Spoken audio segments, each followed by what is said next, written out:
go. Let's go. Hello, friends. So we had a technical mishap, but we are here. So thank you for tuning in. And we are here on day 21, 22? What is it, Chris? 21. What is it? I think it's 21. It's 21. 21. Yeah, we have 3 more to go. So day 21 of the 24A24 videos in 24 days. And this is one of my favorites. So I'm happy to be here with some friends to discuss it. Chris, will you kick us off with introductions, please? My name's Chris Mullen. I run the Sometimes Book channel, sometimes on Steve's channel, sometimes in the Page Tune forums. And I kind of wish I was like a dissenting voice for this one, but I can't. I gotta tell you, I think Hereditary is a goddamn masterpiece. Ooh, Ooh. interesting. And Tony, are you the voice of dissension, or I might be a little this bit. is great. Love this. A little tiny bit. Like I loved it. What was going on, but might have some little things to throw at you, Chris. Like, That's good. I mean, this is my favorite type of discussion. Type of discussion. Yeah. yeah? Because if we all loved it, then it's like it's not as fun. Boring. That's it's like it. a gush fest, and it's not as fun. Yeah, you got to have a little bit of Yeah. You know, I am surprised though, because I'm surprised at the amount of negativity this movie gets. And I get if you don't like it. Like there's people who don't like it. That's cool. We all like different things. There's nothing wrong with that. But it seems like the people who don't like it really don't like it. It's like, I hate that movie. And it's like this like passion of like hate. And I don't understand it. Well, I think like in that respect, it becomes the thing of like the what's the kind of slow burn sort of style of horror films, and I think this is where this comes into it, where it's like it's very slow to begin with, and it gets to a certain point, and then when a certain point comes, and we all know the point that comes, we then go, oh, okay, we're going there, sort of thing. But like Amityville Horror, Rosemary's Baby, and this is where the kind of things come from. You have to go, okay, well, in that respect, you know, Ari, that's the director. I think he's taken these type of past films and he's done this in a modern way, and I think we need to kind of, that's where I'm coming from, Chris. I think you're going to be I think you're going to do but I'm sort of sitting here going like, I love the kind of slow burn, but also at the same time there's a slow burn and there's a kind of very slow burn, like 70s movies slow burn stars. So you need to get into the kind of thing of where it's kind of like you need to react with the audience now. And I get that completely, sort of thing. So it's that weird sort of, I don't know. Like I myself, I'm sort of sitting there because I want to know what Chris's feelings are on this sort of thing. So yeah. I think part of the hate comes from the fact that it's 2 hours 10 long, and the classic horror movies are much more in and out. You know, the very much the 80s slasher was not 2 hours 10 long, and if it was 2 hours 10 long, it was a bad slasher. By and large, I mean, probably exceptions to that general idea. So this idea that it was doomed, but I'm very much of the opinion that the horror genre needed Hereditary very badly at the time. Right? Yeah, definitely. And it's sort of gotten the rut of the 90s of saying they were trying to outdo the torture porn horror aspect of it, you know, gross it out to a point.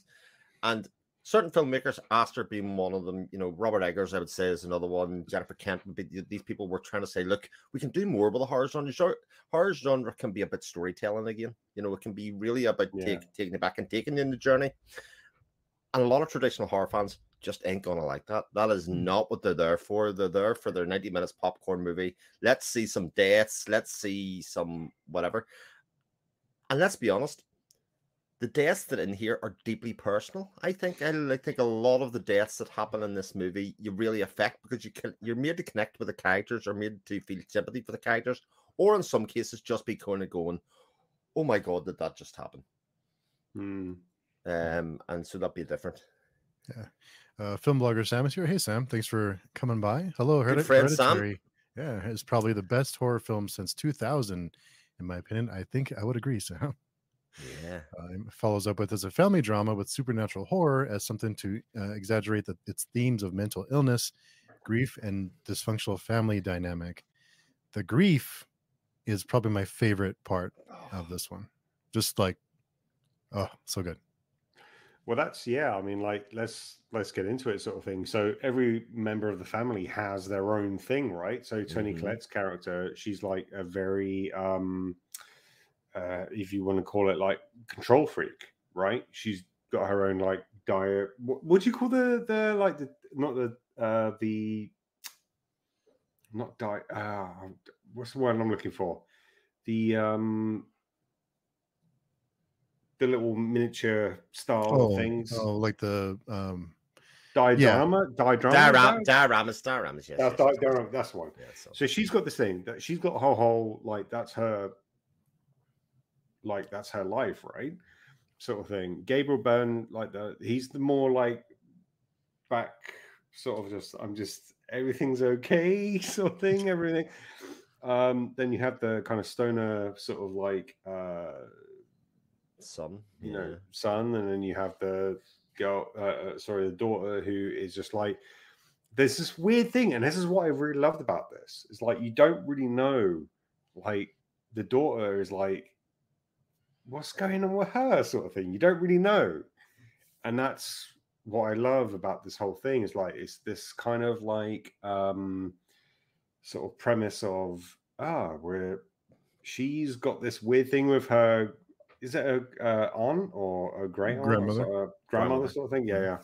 And you're like, okay, something's going on here. Don't really know, sort of thing, but also, yeah, I love how Aster plays on the horror tropes. So he uses the poltergeist thing. That's literally what Charlie's about in this, for me anyway. It's very much to plant the seed that this youngest daughter is weird. She grew up with the granny. It's all going to center around her, which makes the events of her losing her head that much more shocking. When you went too far, too soon. Oh shit! I can't. I mean, I may as well talk.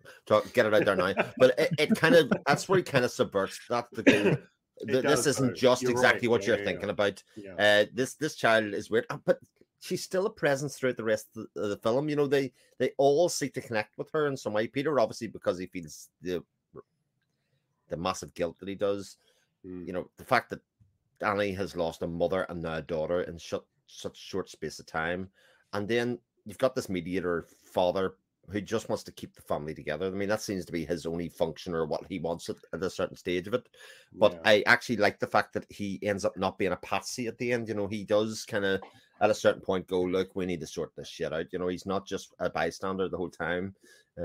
He has a bit of gumption to his character.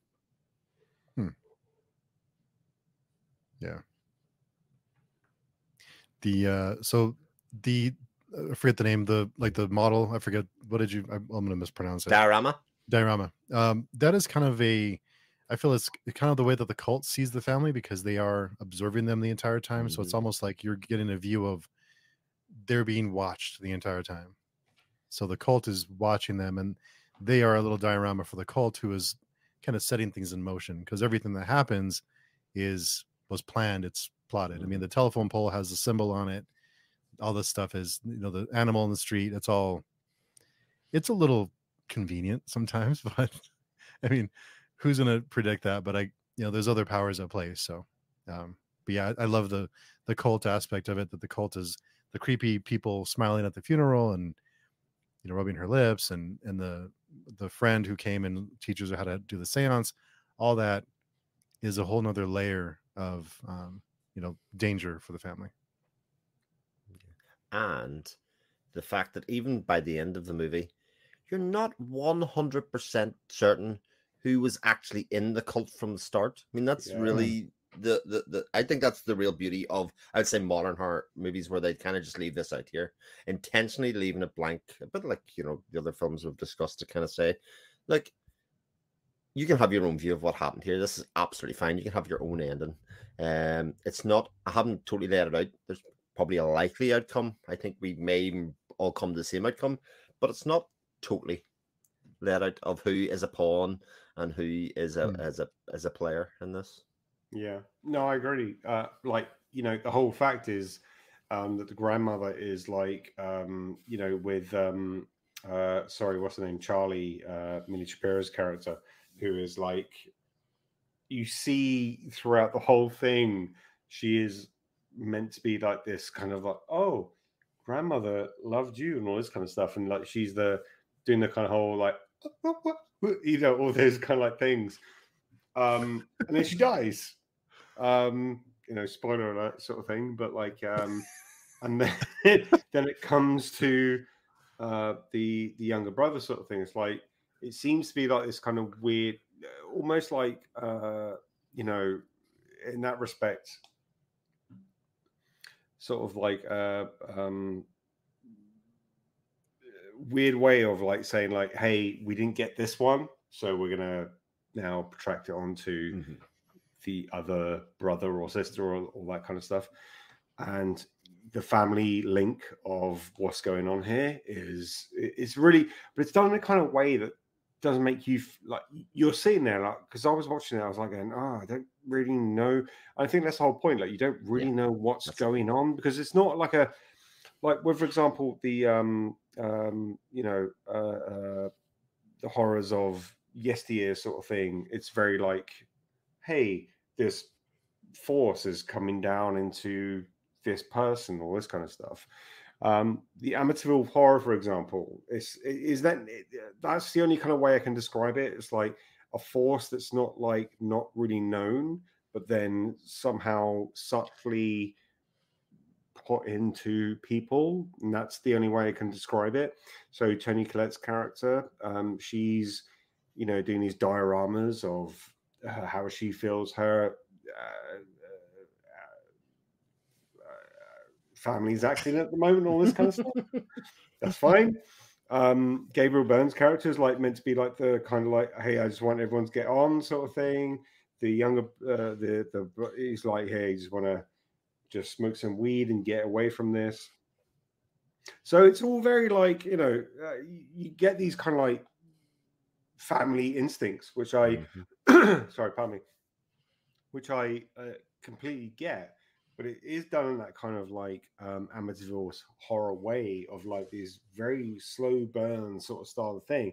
Then you find out that the grandmother, like, you know, oh, she's the person who's, she's got some like things in here and all this stuff. And then like, you know, oh, I didn't know this. It is a slow burn horror, and that's the whole point of what I really enjoyed about this film, was that it was like this. You see this fractured story, a family, and they're doing their own thing. Like, you don't know why Toni Collette's doing, like, she's obsessive compulsive. You get this to a certain degree. You get like Gabriel Byrne's characters doing this to a certain degree. The smoker joint guy, like, it all comes very apparent. But then it just goes off a kind of tangent a little bit to the third act. And I enjoyed that, but also I enjoy the kind of whole slow build up, because I love those kind of like slow build up horrors of the 70s and all that kind of stuff. So it's that weird thing of like, I think there was a meld of like the kind of like Amityville horror, Rosemary's Baby, Don't Look Now, all that kind of melding into a nuance of new, if that makes sense. I could be wrong, but like that's what I felt. Yeah. So this is interesting, because you pretty much described my first viewing of it as well, Tony. I love the slow burn of it, love the character work, but I felt disappointed by the resolution of it at the end. I thought it was again too tropey or something. That was totally my thing. See, I never rewatched it, and it'd be interesting to get Steve's take on this. I'm not sure there is a force. I'm not sure there is a thing going on at all. Okay. I am not 100% convinced that is actually what it is. They're certainly indicated, and certainly the glass is moving and all of that kind of stuff. The writing on the chalkboard. It's a cult. Like, it's a whole like Cthulhu type cult thing. That's indeed. Can we get there in that respect? Like, it's a Cthulhu cult. Yeah, like, yes, it is. Yeah, it's a death cult, you know, pretty much. Yeah. Very much, because you know, initially it looks like Annie wants to bring Charlie back to life. That's why she's doing the dioramas and putting the words etc. in. That's what it feels like. But actually, it's a bigger thing than just Charlie, I think, at the end. But yeah, this idea that I'm not 100% sure that this Bavaria or whatever you call the Pavian character is nothing more than sort of a poster child for a lot of mentally ill and unstable people, and people that are looking to make a connection to something a bit deeper than the grief or the things that they're going through. It's like something they're hanging on. And interesting. Yeah. So you're not totally convinced that anything supernatural was happening or any other force was involved? Not necessarily, because all of these people went through significant grief and trauma, and the things that they could be seeing, like it sort of does cut between things. Like the seance scene where Annie does in the living room with Stephen and Peter. And it kind of sort of does this weird cutting where we kind of look from Peter's perspective very close up. We look at Stephen's perspective and obviously Annie's close up. We lose a couple of seconds in there. I just feel like it's not very continuous the way through. And I just kind of feel like we could be seeing the output of grief. And Kane could be completely wrong about it, but I like that viewing of it much better because, like you were saying, Tony, like the convenience of the death cult and all that kind of just felt, oh, is it just one of these films in some ways? Which no, I agree. I think that's actually a great sort of like it's not, what's the word I'm looking for? You know, like when the person's like, oh, it was all a dream, but it like it was, that thing of it's something that actually did happen, but also there could have been another explanation for it, sort of thing. So I actually think that's I hate that's just a dream because it devalues all the time that you've put into the story.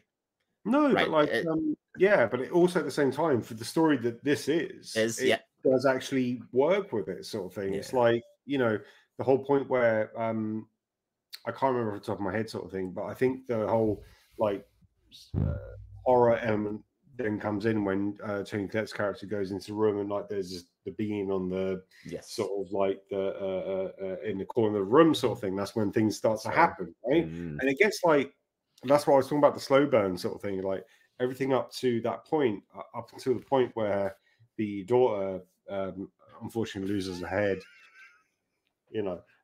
That's when things start to go off the rails, right? So it would make sense that this family who are already in this kind of like, and once again, like that, and this is what I love about the kind of horror genre in terms of like family stuff, is like when you have like a family unit that is slowly degrading and it's slowly sort of going off its mask, sort of thing. This is the moment where it's like categorically people deal with their own grief and how they deal with their own thing. And I think this is what this film deals with very subtly and very well in that respect, because you get that thing of, you could just see that as a film of, things that just go off the rails now. And in Toni Collette's character, maybe she does think, this is my grandmother's thing and it's a cult thing. And I see my son now lifting off into the thing and all that kind of stuff. You'd see it that way, fine. And this is once again those kind of films where it's very ambiguous, where it's like, but you could also see it as, well, I just see my daughter killed, and I don't really know how I'm dealing with that, and I don't know. It's one of those type of things. So I love that aspect of it. Yeah, definitely. Yeah. Okay, so let's assume for a second that that there is no other force involved. So we do get clues that Annie's character, Toni Collette's character, has been almost burned her son alive with so she had the match lead and everything.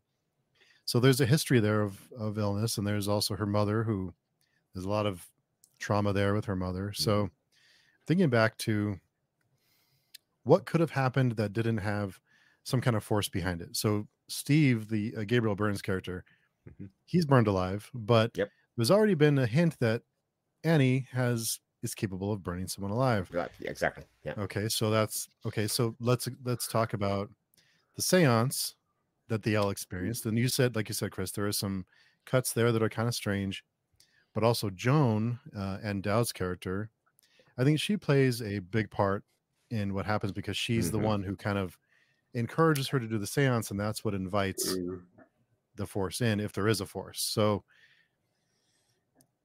let's say it is a mental illness thing. The other thing was the mother's grave was desecrated, the body was removed. Yeah. And Steve does make a comment about her disappearing to so movies. It kind of leaves that open to where it maybe could have been her. And the important thing for me is it's the fact that it's even a possibility is enough for me. You know, I'm quite happy now with both endings because there's a possibility that there's the other. Or the interpretation of the multiple interpretations. And for me, that makes that's when I say masterpiece, I kind of go, that's where it jumps. It jumps from really like, this is a really good movie to, oh, this is so clever. Because actually, when you deconstruct it a little bit, you're right. The Andowed Joan character is the bit that bridges the generations of this cult, so to speak. She's the one that's in the pictures. She's the one that inserts herself in. I think originally when she comes on the screen, I feel like she's, I don't know what is the proper term, like the grief mule, you know, the person that goes to the support groups because they just like being around the process of grief and insert themselves in with fake stories and all that kind of stuff. You think that's what she is at the start, and then obviously it becomes a bit more nefarious than that. Okay, so let's say there is no external force at play. So I think the only thing that would be hard to explain is Charlie's death. Could it be just a freak accident? But it is a big coincidence that there's a symbol on the telephone pole. So that's the only thing I can think of that could, I'd have a hard time explaining that is their imagination. The other things like, you know, so Steve getting burned alive, the notebook maybe was never burned. So that was just her imagination. She never, the drawings that she sees were done by someone else or by her. So there's explanations for lots of things. So Charlie's, what if it's a suicide? Ooh. She wants to be with her grandmother. I mean, I've said quite earlier on the film, she misses her grandmother, wants to be with her and join her. Interesting, Chris. That's interesting. That's interesting. I never even thought of that. I didn't think of that either. So that's an interesting. Yeah. So the things that Charlie sees, she does see the grandmother in a fire. So she does have visions, but is that just her imagination? Her grief? We see a lot of that. I think they all kind of see something, and you know, this is it. Yeah, they blend the reality, the dream, and the reality all the time. A couple of other interesting things I don't know if you spotted. So Joan, when she goes back, you know, when Annie goes back to find Joan and the house is empty, at the end she's banging on the door, let me in, and we zoom back from the door to see what's now in the house, which is now almost like a shrine. You know, they come to the table. On the table is one of the toys that Charlie was making. You know, she was doing the test and that. So there is obviously a link between those two characters as well. So it seems like Joan had been in contact with Charlie. She could have done the telephone pole, all of that kind of stuff. As a way to connect. So okay, so just breaking my mind. Yeah. So I think so the connection I made with the toys on the table at John's house was that the grandmother always wanted a male for Paimon to possess. At the time, Annie, they were estranged, and she didn't let her be around the son. I forget his name, Peter. Until later in life. So she got her hooks into Charlie, and they had this connection. But because Paimon needed a male host, they organized this thing to where Charlie would be killed, and they would use Peter as like a conduit to get her into Peter to be possessed by Paimon. So it's kind of a roundabout way to get Charlie to be in just a different body. So Charlie is still the one who is possessed, but just a different vessel. So that's kind of the way but maybe, I mean, but I think to your point, another thing is that I think the only time more than one person sees like a supernatural event was at the seance. And that is cut a little strange. Yes. Yeah.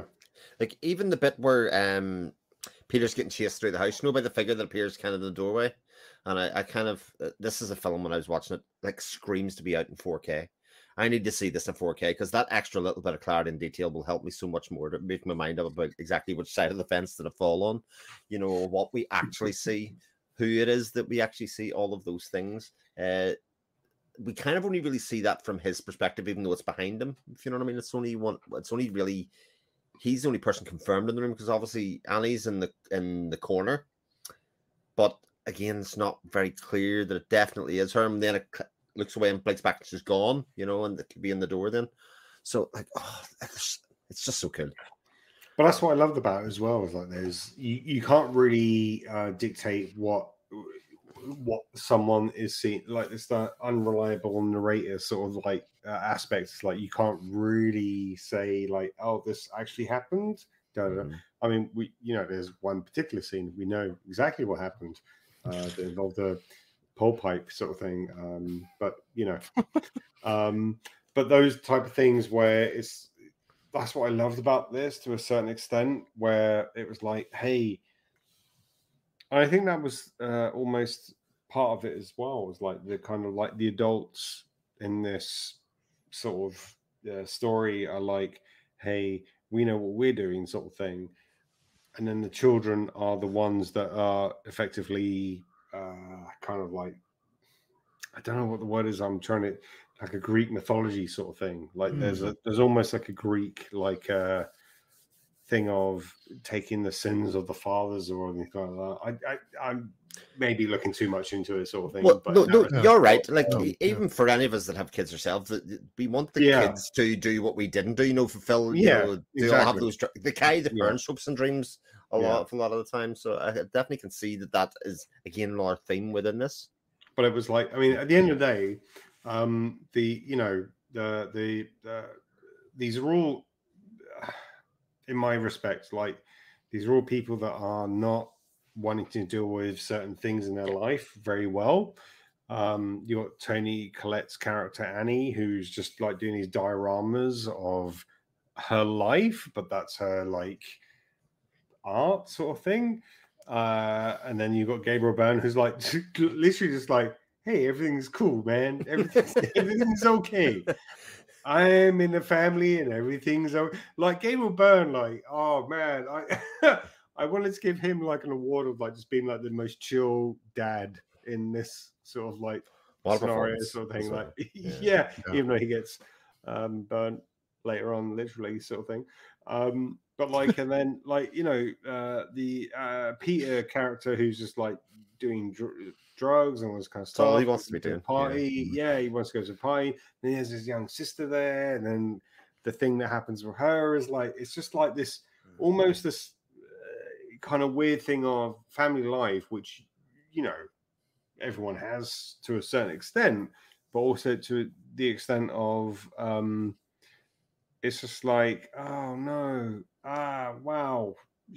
Oh god, this is like this random one thing that happens, and it just completely eviscerates everything else that goes on from a certain point of the film, and it's like, wow, if that happened in your life, what would you do? Like, you have to, and that's what I think this film does really well. It puts you in that kind of position of, what would you do if you were in that? And I think a lot of people, I've spoken to a lot of people about this in that respect of like, what would you do in that respect? And he was like, well, I just want to go to bed and sit down and, I would, but then it's like, what's the fractured relationship that's going on with the family? So it was very interesting at that point that I was like, wow, that's interesting because, yeah, of course, if that happened to me and I basically blocked my sister's head off the wall sort of thing, there'd be other things to say, but also at the same time, it's what's going on intrinsically beyond that sort of thing. And that's what I found really interesting.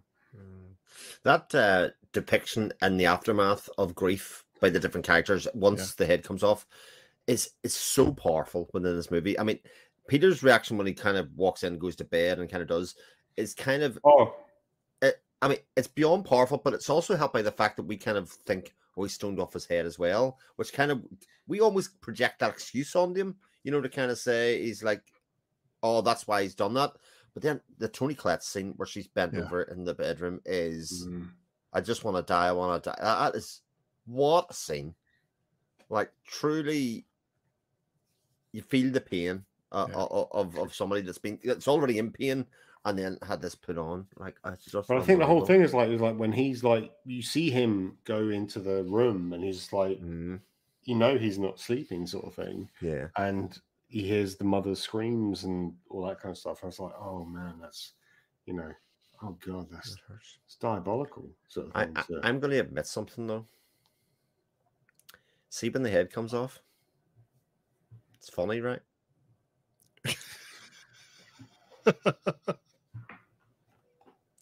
It's actually really funny. Just me? I don't know. I can explain if that helps. Go on, Chris. Go for it. So the bit before where she's got the nut allergy or whatever it is, where she can't breathe, right? Is like 5 minutes of pure anxiety of like you holding your breath. And I genuinely think Ari Aster was like, how do you break this? How do you break, or you need to shock somebody out of it, and you do it by clean up the shoulders. And I think that's again him messing about with the norms of horror films and kind of saying, look, horror films are supposed to be playful and fun and all of that kind of stuff traditionally. And what you think is pure terror of this girl going to choke to death because this not allergy, because she's getting a responsible big brother and all of the things that are swimming about your head. Oh, look, her head can come off and none of that shit matters anymore. So I was thinking about this as you were talking about the humor in that scene, and I had mentioned that the one thing I couldn't write off as hallucination or mental illness would be that, but like you mentioned, he is high. Oh yeah, who knows what really happened? Well, that's interesting as well. Yeah, but then the diorama. Because I think of all the most disturbing things in this film, the bit where she's painting the blood of the diorama of the head coming off is the most effed up thing in the entire movie, and it's a high bar in this movie. But for me, that's the bit you go, and she looks around and she's like, "There's nothing wrong with what I'm doing. He's not going to see it. It's Tuesday. Yeah. That's like, it. what? Yeah, that's. I think that's the whole point of it's like she's like. Her dioramas are part and parcel, like what she's experiencing through her life, and we see that from the beginning, sort of like towards the end, essentially, sort of thing. So, those instances where, for example, when the daughter, unfortunately, Charlie gets her head, sort of thing. It's funny, but we listen. Can I just say, here's a funny thing. Of all the things we laugh about, but it's such weird ones. Like it's a really shocking scene. But when you do see it, you're like, oh fuck, man! I feel for him. I feel him so. I feel high. I wish I was high. That kind of thing. Yeah. It's like that weird thing of like if you're in that position and that happens. Oh man, I feel for you so bad. Like dude, you don't fucked up, son. You don't go fucked up. You literally, and he was going to a party just to he was doing that thing of like, oh come on, but then some peanut butter, whatever it was, the walnuts, the walnuts. It's a bit like I look at my kids and they go like, "Oh no, I've really fucked up. I'm gonna lose my phone for a day." Not my sister's gonna lose her fucking head. That's a tough one. I'm grounded. No, it wasn't that. It wasn't that bad. Could be worse, I guess. See, you're never gonna be able to watch that scene again and not laugh. My job is done. But ruined. And Sam brought up so if we're debating whether or not there's an external force at play, I think the key would be Dow's character Joan. Yeah, I think that's the key to deciding, or to at least connect those dots. And she's fantastic in this movie, by the way. Oh, she's brilliant. Yeah. The welcome mat Oh, yeah, is really good. especially a favorite. Yeah. Brilliant. I need one of those. Drew, I haven't seen this movie, but I want to stop by and say hello. Hope I didn't spoil anything for you, Drew. Crystal, hey Crystal, everyone, a bit late coming in. I love this movie. They're in good company. Sam, I'm kind of obsessed with this movie. It has connections to Greek mythology with Hercules, Heracles, and the idea of predetermined path. Charlie was always going to die. I regrettably didn't see this in theaters, but some people I know said they laughed aloud a lot during this film in the cinema. That's an interesting point. Film blogger Sam, that is a really interesting point, because there is a lot of Greek mythology going on in terms of the kind of family aspect. I think with oh god, I can't even now get into it too much but there is a lot of this family dynamic that's going on. You don't know the whole aspect of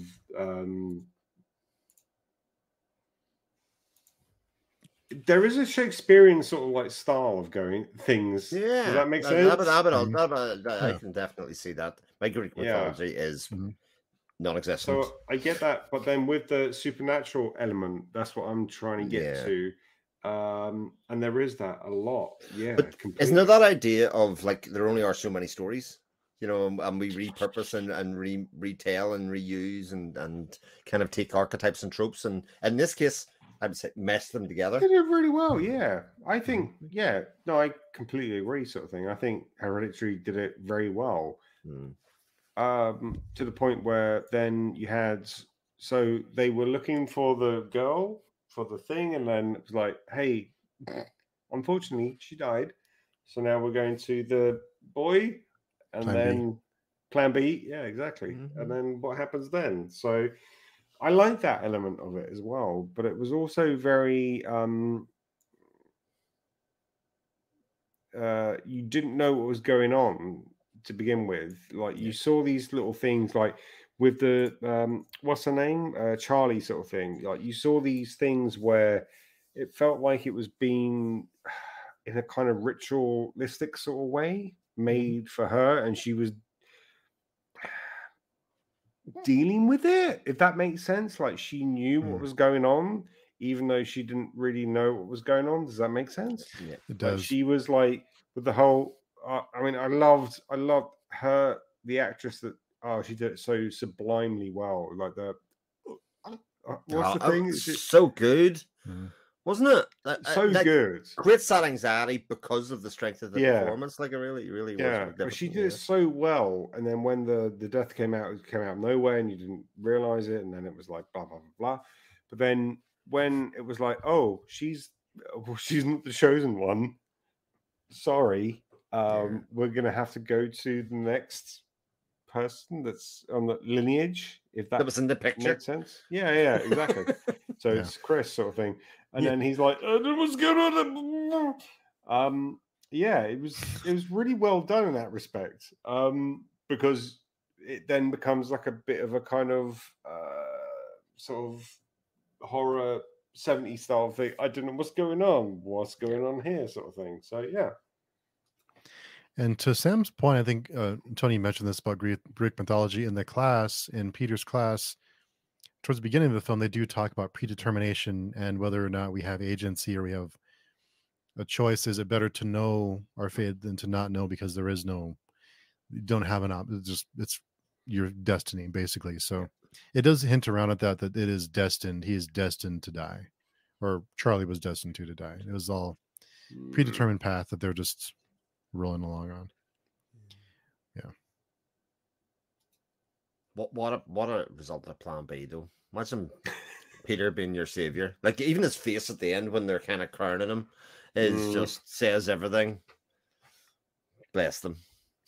The long road. Bless the little cops. Oh my god! The guy who drove his sister to her death is now your, Yeah. But the performances are stellar. Oh yeah, from top to bottom. We talked obviously. Collette, go ahead.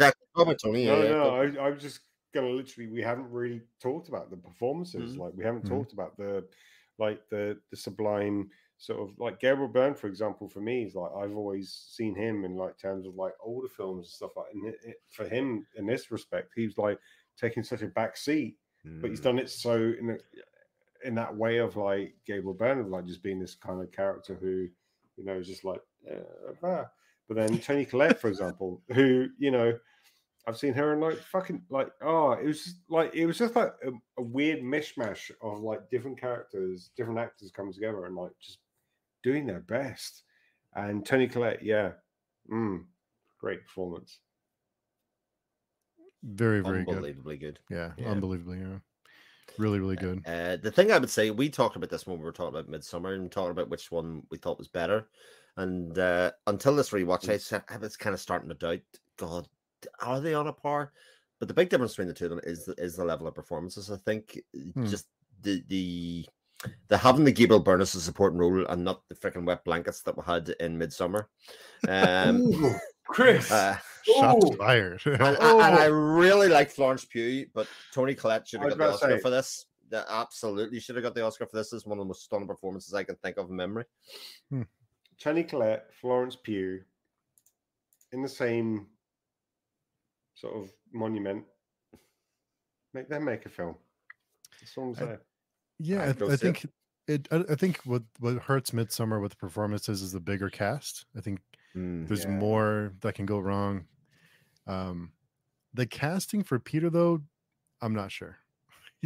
He doesn't look like either of them, so that's the only thing. But maybe they just needed somebody who would smash their face up at the end. You know, that face that they want. Just like, oh man. Will you smash your face into a desk? Yes, you're hired. Okay. Crystal, I remember seeing the trailer and went to the movie thinking Charlie was going to be the main focus, but then she was killed off, and I was like, okay, this isn't quite what I was expecting. It's such a good way to make not only subvert expectations, but just make you uncomfortable. Yes. Like, what is going on? Because you expect her to be the focus, and then suddenly she's without a head. So definitely. It throws a wrench in everything of all the preconceptions you have going into it. And that for me is the hallmark of both this and Midsommar, is that the whole way through it there's an unsettled feel about it. Like you're sort of waiting for the shoe to drop. And in Hereditary it drops a couple of times throughout it, you know, the kind of thing of like, right, you thought this, we're gonna reset it and do this, and then you think, oh, it's gonna be this, again, reset it and go again. And like watching a 2-hour-10 movie and 2-hour-30 or whatever, you know, Midsommar is, with that kind of tension,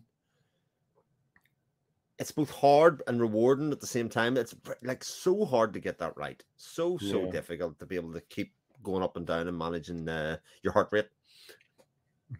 Yeah, I agree with you, Chris. I think it's that thing of you know, if you've seen like past films like oh god, I forgot the name. Had a brain fart there. In film, oh god, film with the house, and they come in, and the thing, Amityville, Amityville Horror. Yeah, that's the one. Thank you, Chris. Jesus. I think we should have kept that going. That'd been a cracking show.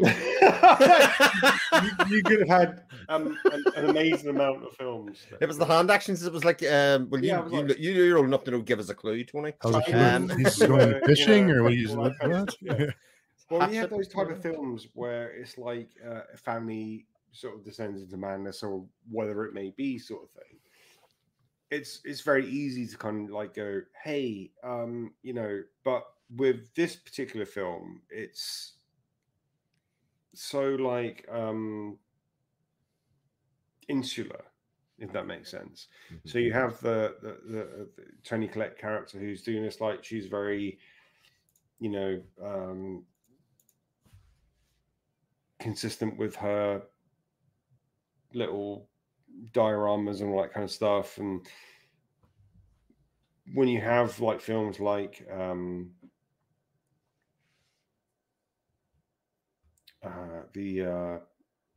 what did I just say now? God damn. Amityville Horror. Amityville Horror. it's like an external force that comes into the environment that makes the family go mad, sort of thing. So you do have these things where it's like, well, in this film, was there an external force that made the family go mad?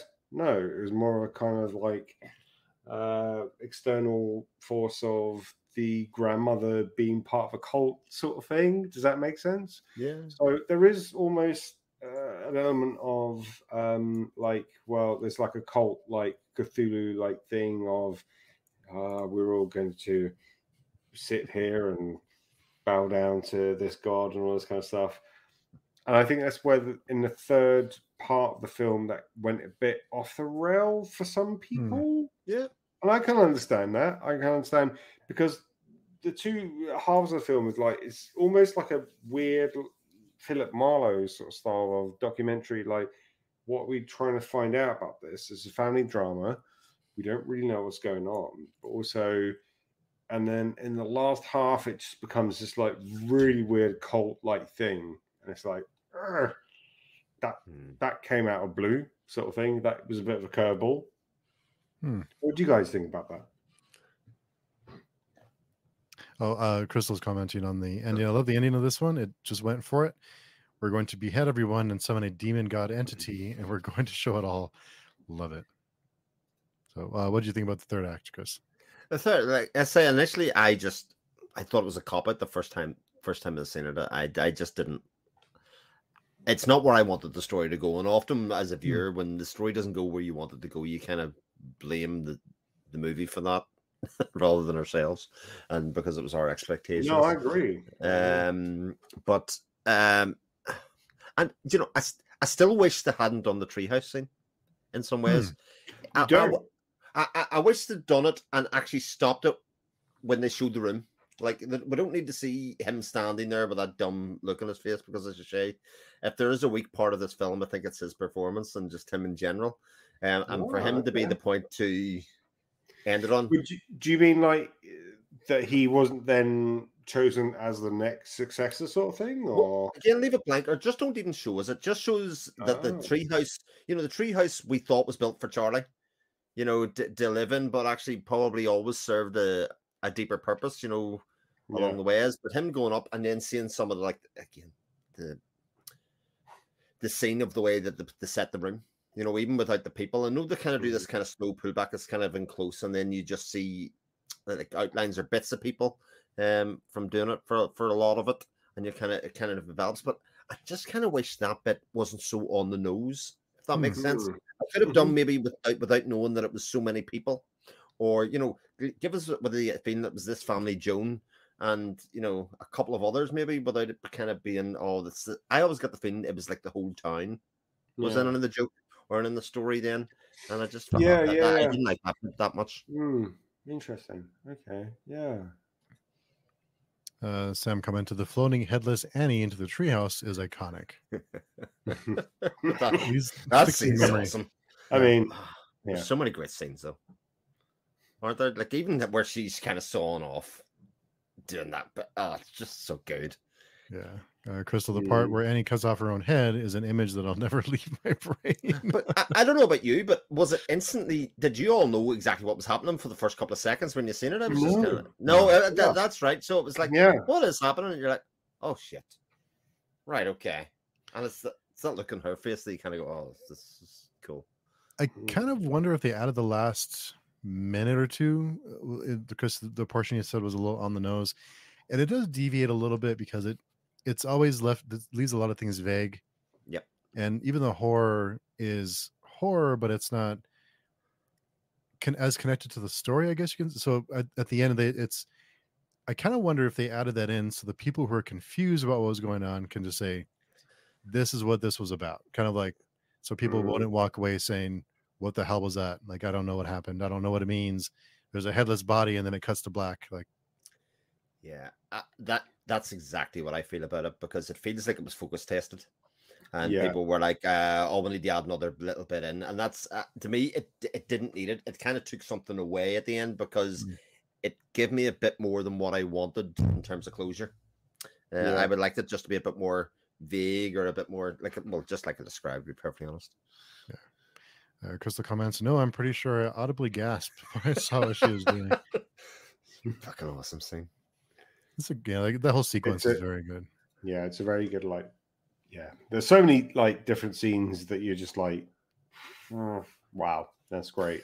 And even the family drama scenes, like the bit where they're at the table and Tony Collette's screaming that I am your mother, you know, talk to me, and she has a go at him and all of that kind of stuff. That's such a powerful family drama scene that really, like, this kind of idea that we're all suffering guilt here and nobody's talking about it. Everybody's trying to brush it over. And even when that's going on, you know, Stephen's going, no, we're not doing this here now. This isn't happening. Whereas in a lot of ways, that was exactly what needed to happen. Yeah. I mean, that's like exactly what you said there, Chris. Like, that's, you don't, you know, for example, like the scenes where you have like 70s type of style of, you know, not wanting to say what you want, but then it comes out in those kind of moments. Like, definitely, like those kind of scenes where you fucking love when they happen, sort of thing. Like, it's brilliant.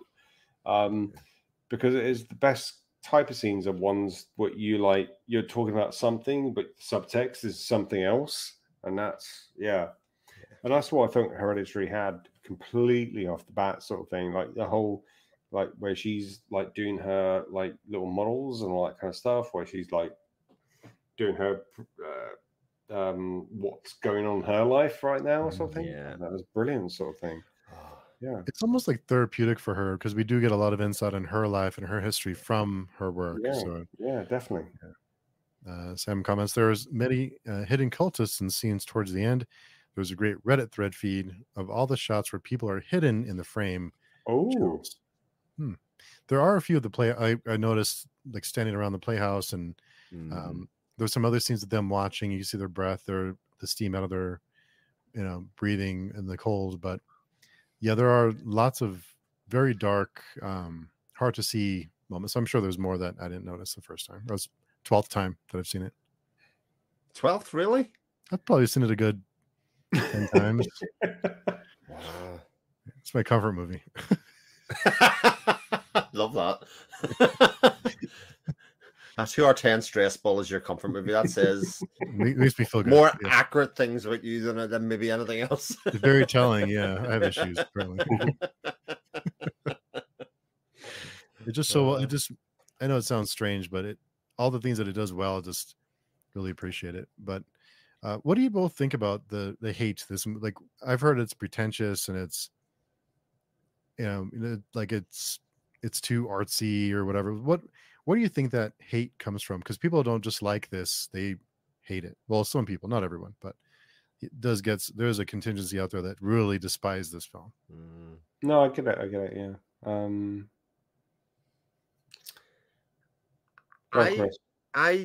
I just think it comes down to the fact that this made horror not just more than one thing in a lot of ways. It became, I was actually talking about this with a friend earlier on who didn't know I was doing this, and they were talking about, I'm thinking about doing a video specifically on art house horror, essentially, but I kind of don't know what that means in some ways. And I says, but that's exactly why you kind of need to make the video. That's why you need to talk about this. That's why you need to do it, because people misunderstand what art house is or what it's setting out to do. It's trying not to be dumb, I think, is at the start part of it. So it isn't just there for visual pleasure. You know, it's trying to do, like I would say a lot of literature does, even within Grimdark and all that kind of stuff. They're trying to weave themes in with the shocking and all the other things, so it's telling a more deeply layered story. You know, I think even a lot of great horror films kind of can be one-dimensional in terms of like what this is really about. You know, this is relationship with my mother solely. Otherwise, whereas this is doing lots of different complex things, and that's why it needs to take its time with doing it. I think that's why it needs to be so long, because it lots really do that. Yeah. So as Sam's saying, like old school horror hounds who want the 90 minute horror flick, popcorn flick, aren't going to like this. I just can't. I can't see it's going to be. Or certainly, it mightn't be on their first watch because they went in expecting one thing. When you go to the cinema to see a horror film, and you see this, you're like, oh, that wasn't a horror film. That wasn't what the expectation was going in. So Interesting though. Yeah. Expectations are a big part of it, I think. Yeah. Mhm. Did you see this in the cinema, Steve? No, I saw it after. No, afterwards, me neither. Yeah. No, it was the same. Yeah. What about you, Tony? What do you think the hate comes from? I think it's more of a like as Chris was saying there, sort of thing. I think it's more of a kind of you look at old films like the 70s type of things, of like Don't Look Now, for example, Yeah. which is, you know, I watched that just recently again, and I was kind of. It's a very kind of different style of filmmaking in terms of how people deal with grief, I think. And I think this is one of those type of films that deals with grief, but deals in a different type of way. Yeah. You can have that kind of gotcha moment of, hey, you know, you're dealing with grief in this way, and then we're going to sort of do this sort of thing. But then you can always, but like, for example, in regards of the 70s films where it was like dealing with grief and dealing with like, it was very slow burn. And this is a very slow burn film. Like, let's don't get this wrong. Something is a very slow burn film. That when the shocks come, when the things come out of the left field and give you a curveball, they give you a curveball, and you're like sitting there going like, "Oh shit, I didn't." Wow, that's also a little most impactful in that kind of respect. But also at the same time, it deals.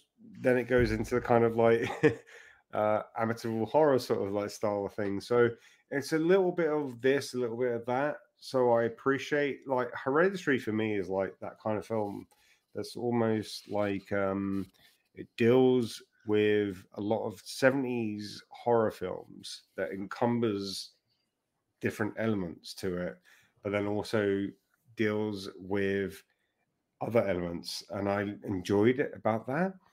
But also at the same time, there was a little bit of like, oh well, okay, that's what happened, so it's all good. No, I enjoyed it. Ari Aster, yes, he's a good director. I liked him. You yes. film it this weekend too. I like the Don't Look Now comparison, actually, Tony. That's a very good one, because that's another film that's sort of maligned by some and loved by others in the same way, because it does similar kind of things. That's true. Yeah. Jeremy's here. Hey, Jeremy. Thanks for coming by. I saw this one in the cinema. It was a lot of fun. Crystal, I'm always terribly behind at watching movies, so when I take the time to watch one, I want something interesting and different. As much as I like Michael Myers, I don't want to watch Halloween 37. Coming soon. Or Scream 8 or whatever the fuck they're on now. Crystal, that's just me. Don't hate me. No hate, Crystal. It's all good. I agree. Jeremy, I arrived late for the discussion. Have you already discussed the misleading title and whether or not that technique bothered you?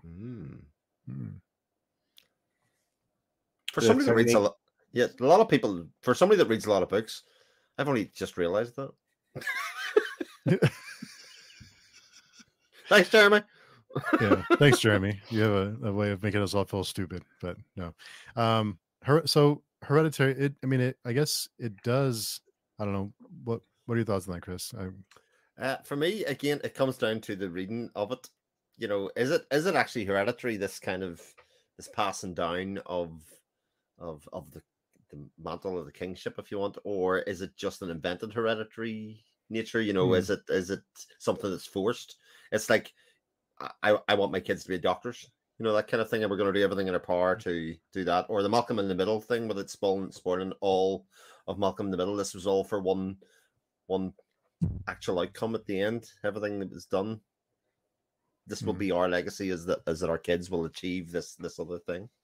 Interesting, though, very interesting actually point, because I hadn't even thought about that. Yeah, neither. Yeah, good stuff. Very good stuff. Yeah, I didn't even realize that. I guess you could say if it's predetermined, I guess you could say if it's predetermined that this is all going to happen, if it is a supernatural force at work and it was predetermined, then is it hereditary, or is it just, I don't know. Sam comments, I don't think the title is misleading. The mental illness has passed down generations. Oh, okay, there you go. If you read as no external force, that makes sense. That is a very good point. Yeah, Sam. that's an I excellent didn't point, think about that. Yeah. Because it is passed down from the grandmother to Annie to her kids, and probably, well, not their kids anymore, but there is there is a cult, right? There is a, in the barn. And, yeah. So there are definitely people there. I would have seen that definitely. I understand what he's saying, but also at the same time, there is something going on. Yeah, I'm not convinced. Not convinced anymore. Second viewing, I was a lot less sure. I'll put it that way. That's really interesting. I never even thought of that, Chris, until you mentioned it. So there are things that could be explained away as like a mental illness, hallucination, trauma. Ooh, yeah. It's very interesting because Charlie dying could be chalked up to that, because we do have a unreliable narrator because Peter's high. That's right. Yeah, that's true. That's true. Yeah. So interesting. I'll have to watch it again and look for the clues. Number 13. Number 13. Yeah. After the next few days, I have enough movies to watch. Maybe next weekend or something. Green Knight's a long one. Is it a long one too? It's quite long. Yeah. Wow. Yeah. So, but I think we're all either, we all have enjoyed it or really enjoyed it. Yeah. But lots to discuss. So we do have tomorrow we have the Florida Project. Sunday we have the Green Knight, and then we finish off the 24 and 24 days with The Witch. The Witch, which I actually might even like more. Wow. Than Hereditary. Wow, interesting. I love folk horror. If there's one type of horror that I really like more than anything else, it is folk horror. So. Oh, interesting. Okay. That'd be a fun one. Spoilers for Monday, but there you go. Yeah. Sam, thank you for coming by. If you ever want to join us on any of these, just check out our forums, and you're welcome to join any of them. Anyone is welcome to join if they want to. And everybody should check out Sam's channel as well. He's top man, as well as a really good YouTuber as well. Any friend of Chris is a friend of ours. So yeah. So Chris, final thoughts on Hereditary. What are your overall thoughts? I might have liked it. I definitely liked it more the more times I've seen it. That is for sure. And actually, it was funny. I was in the middle of doing a rewatch tonight, just because I wanted to be super fresh, and I went to pick up my daughter. And I was saying, I'm pretty sure I had a Blu-ray. Did I lend this to you? And she said, no, you said you would. Because I'm really down to see it, because she loved Midsummer and did that kind of stuff. So, but she did say, but I've seen the scene with the head coming off. So, I mean, is that all there is? No, well, there's more than that. So, TikTok is not the answer for. Don't get me started. Tony, what are your thoughts? Where do you fall? I think it's a good horror movie sort of thing in terms of it's a slow burn in a new way that people may not respect, sort of thing. So I think that's why it was so good at the time. But also at the same time, I love the kind of whole old school horror movies. So, this could be just like a prelude to that sort of thing. So yeah, I'm all for it. Yeah. Nice. Cool. So before we go, Chris, can you tell us where people can find you?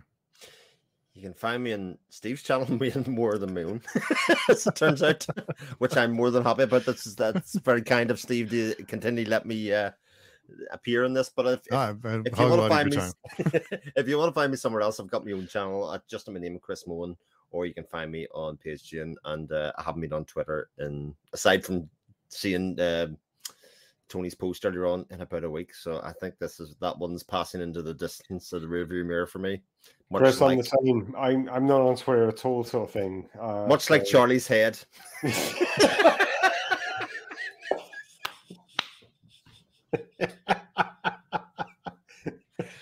Oh, that was good. Perfect, Chris. That was perfect. Yeah, that was good. You're welcome. Kudos. I'm only on Chris once a time when I go around in the. Oh yeah. So Tony, where can people find you or your books? Well, you can find my books on Amazon. I've got a book called Cat's Book, and also birthday. This one. Cheers, thank you, Chris. I was trying to help. I got a little bit like confused. I was prepared after the Amityville horror thing. Then I thought I have a prop here, but we need to start this now.